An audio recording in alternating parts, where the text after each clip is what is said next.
Good morning, good afternoon, whenever you're watching this video.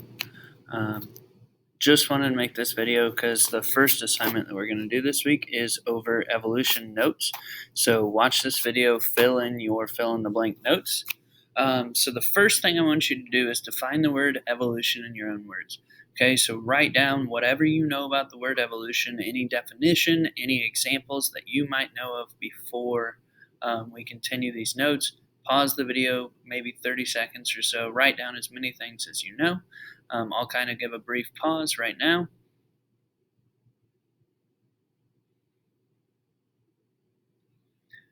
All right, so hopefully you wrote down something that basically says change over time. Okay, so the textbook definition of evolution is the process of biological change by which descendants come to differ from their ancestors. So I want to talk about the evolution of the mobile phone or the cell phone, right? When they started out, they were these big, bulky things that not everyone could afford.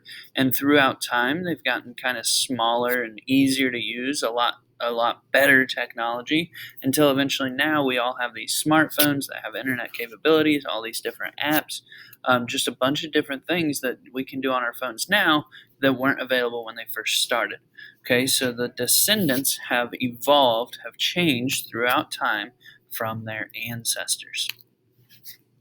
All right, so starting in the 1700s and the early 1800s, scientists really wanted to know how the Earth has changed. What things have changed from the formation of the Earth until now, or in that case, in the 1800s.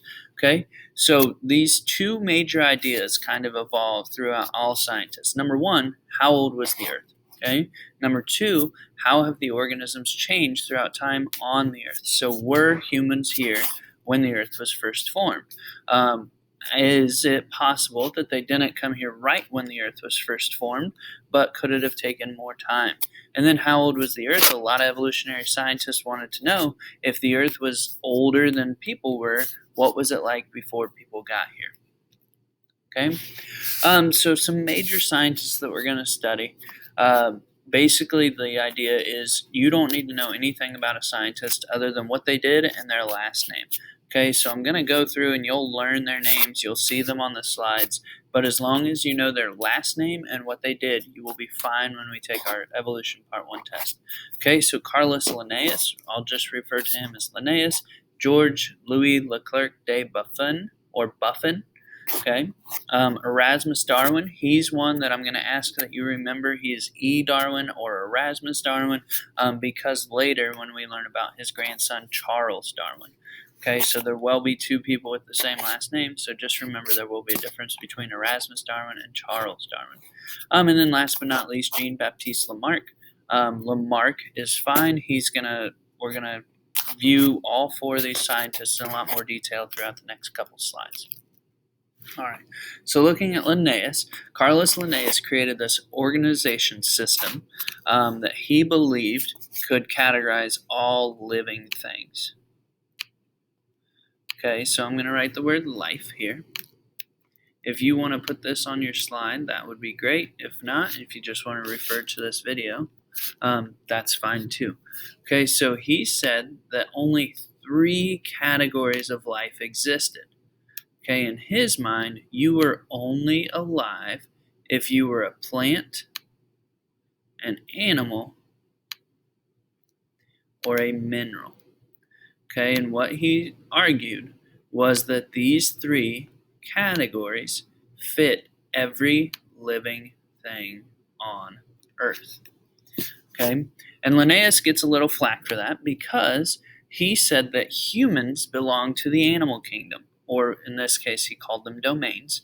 And the issue was people at his time in the 1800s didn't like saying that they belonged in the same grouping as a cow or a pig. They didn't think that was fair. Okay, so what Linnaeus did was he wanted to kind of break his large groups apart and put them into subgroups or smaller groups. Okay, so one of those things that he did to kind of identify the smaller groups was what he would do is breed them to create what he called species. A species is any group of organisms that can reproduce and have fertile offspring. So what he would do is he would take 2 organisms from the plant domain, he would cross them. So he would take poison ivy and cross it with an oak tree and see if it produced some sort of an offspring. If it didn't, they were both still plants, but those became their own unique groups. Okay, animals, he would try and put a pig and a cow together in the same room, see if they would reproduce. If they didn't, they belonged to those different species. Okay, and you can see that by doing this, he started realizing that his three domains weren't correct.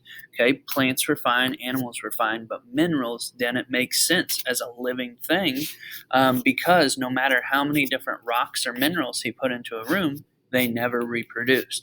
Okay, so Linnaeus, being a very smart scientist, eventually discards the group of minerals from his classification system. And we go from this three-domain system into what we call the Linnaean classification system. We still use this classification system today. Kingdom, class, order, family, genus, and species. You're also going to hear phylum in here eventually, but when he originally made this ladder, remember, kingdom would be our big groups, plants, animals, bacteria.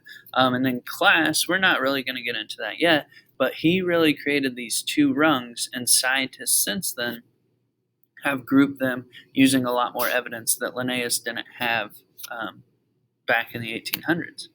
Okay?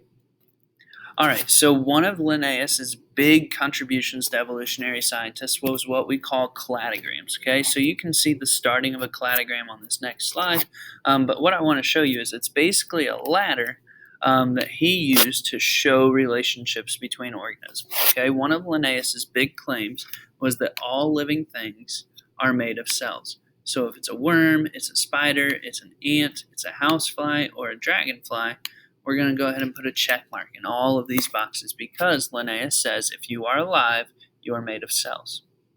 Okay, but what you'll notice is that he picked specific physical traits that some organisms had and some organisms did not have. Okay, and by doing that, he could really separate his species into more distinct groups. Okay, so if we look at our organisms over here, we have our worm, our spider, our ant, our flies. Okay, worms don't have legs, so they're not going to get a check mark in their box. However, everything below that does have legs. Okay, if I look at antenna, worms and spiders do not have antenna. But if I keep going down the list, ants, houseflies, and dragonflies all have antenna. Okay, wings. Ants, carpenter ants don't have wings. However, houseflies and dragonflies do. Okay, and last but not least, two sets of wings. You guessed it, only dragonflies have two sets of wings. Okay, so he uses this system of physical traits to differentiate or to separate different organisms or different species into their own subgroups. Okay, I'm going to switch over to my mouse pointer and explain why we use this cladogram.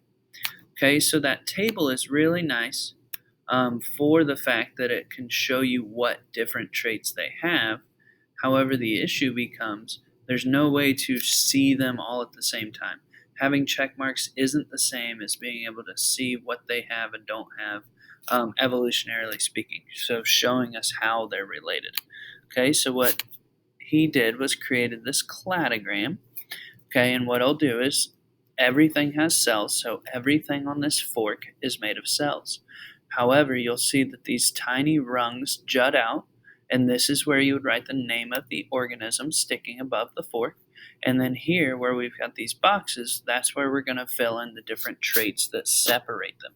Okay, so if we go way back to our table, we saw that the next thing up that had legs but didn't have antenna was spiders. So I'm going to go ahead and write that in here.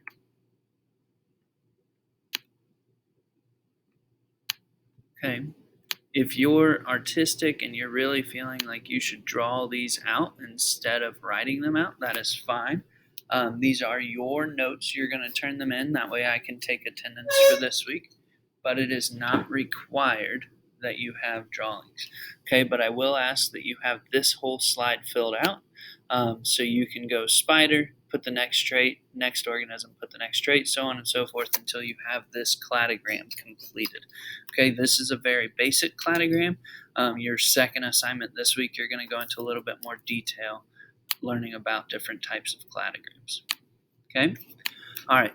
George de Buffon, or Buffoon, depending on how you want to pronounce that. Okay. He's really famous for this proposal. Okay. He said that all organisms descended from one ancestor. Okay. At the time, the Catholic Church was really looking for scientists that would kind of support their beliefs, their ideas.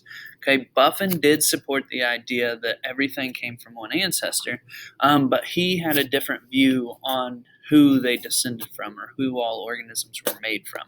Okay, and he talks about that in his book of History Naturale, a book discussing the relationships among organisms, sources of biological variation, and the possibility of evolution. What that means is he said that all organisms were related at one point in time, but because they had to move to different environments, there were different things that they had to survive in, whether it be on land or in water. They had to change. And because of that change, he hints at the idea that species evolved over time. Okay, again, he's one that really hammers on this one common ancestor, and we'll talk more about that in class when we return. Okay, Erasmus Darwin had a similar idea, but the Catholic Church didn't really like Erasmus Darwin's claim. Okay, they supported Buffon because he kind of said that there was some sort of deity or power over the creation of these organisms. Erasmus Darwin said that nature kind of did it, and I'll talk more about that here in just a second. Okay, his big claim was that everything came from one ancestor.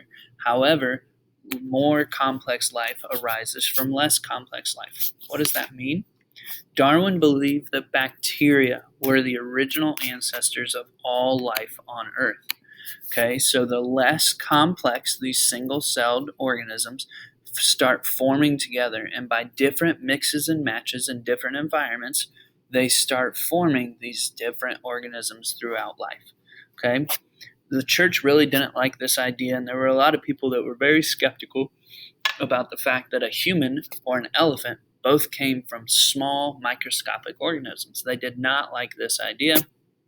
Erasmus Darwin's proposal was really shot down. He really didn't get to write a lot of this stuff down. He did keep very detailed notes in journals that later his grandson Charles has access to. And we'll talk more about that when we actually go over Charles Darwin.